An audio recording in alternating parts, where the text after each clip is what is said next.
Existen diferentes tipos de máquinas fresadoras en el mercado. Sin embargo, suelen ser muy caras y muy difíciles de manejar. Para construir la estructura se diseñan las piezas en una herramienta CAD. Una vez se tenga la estructura, se utilizarán motores NEMA 17 con 200 pasos por vuelta para mover los ejes. Para controlar los motores se requieren de los drivers A4988 que irán montados sobre la tarjeta Shield para CNCs. Dicha tarjeta ha sido creada para utilizarla con una tarjeta Arduino Uno, donde se cargará el software de CNC y se manejará a través de una computadora.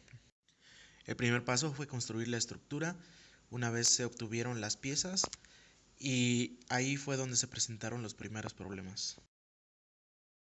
Los ejes presentaban demasiado juego, pues no estaban suficientemente sujetos debido a los soportes que habíamos implementado.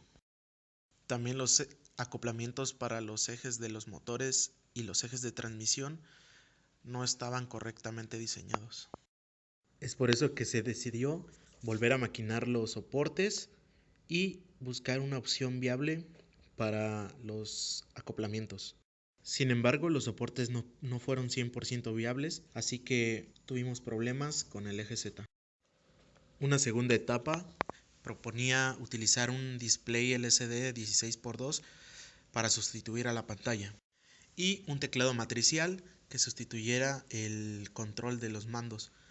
Todo esto controlado a través de una tarjeta Raspberry Pi que se encargará de hacer todo el procesamiento.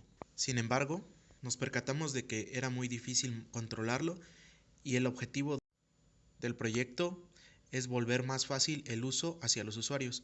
Entonces, se decidió mantener la interfaz gráfica para facilitar el uso de la comunicación, donde el usuario puede interactuar con un ratón y un teclado convencionales para aprender de la interfaz, al mismo tiempo que puede ejecutar archivos ya precargados con las órdenes en formato G.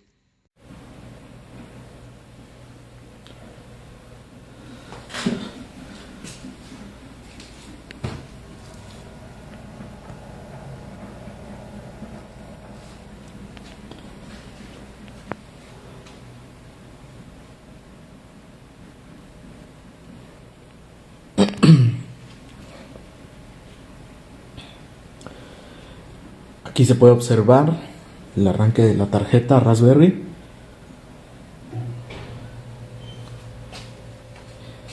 Como podemos ver, tenemos aquí el teclado, el ratón, la tarjeta.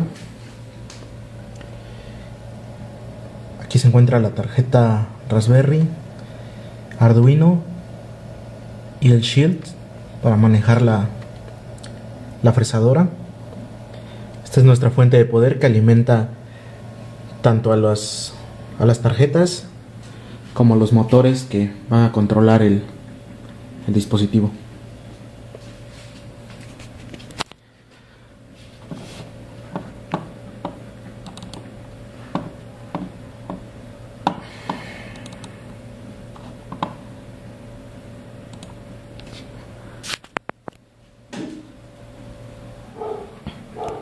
Aquí tenemos el programa.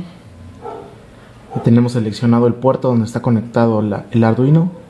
Vamos a abrir la comunicación. Una vez abierta podemos modificar los parámetros.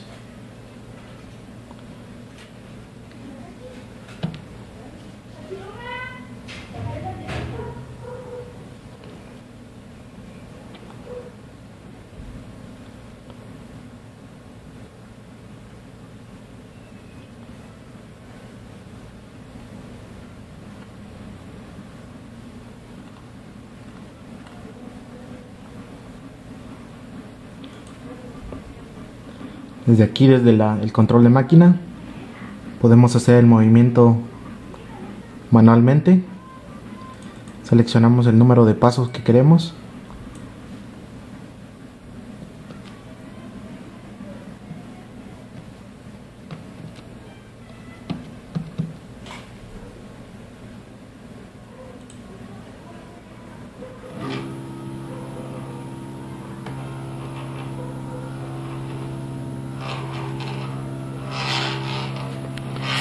Aquí vemos cómo se desplaza.